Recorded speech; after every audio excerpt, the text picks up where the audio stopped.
लाडकी बहीण योजना. तर आजकाल आम्ही बघतोय न्यूज मध्ये की बऱ्याचशा कॉन्ट्रोवर्सी सुरू आहेत. बऱ्याचशा वेळेला काय काय मुद्देच नसतात.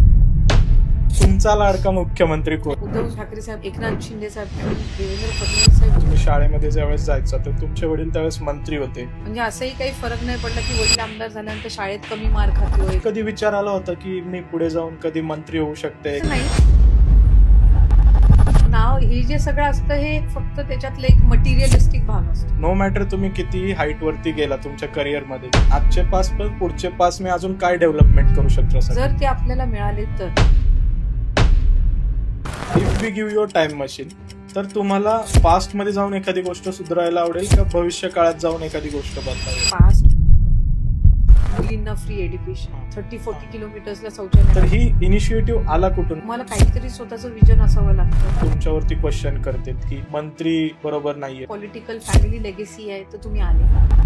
महाराष्ट्राची पहिली महिला मुख्यमंत्री बनता आलं. एक तर जे डोमेस्टिक व्हायलन्स असतात किंवा तर स्कीम्सच्या तुलनेमध्ये ह्याला तेवढी पब्लिसिटी करावी लागली नाही. हो, कारण ती स्कीमच तुम्ही महिलांसाठी केली आहे.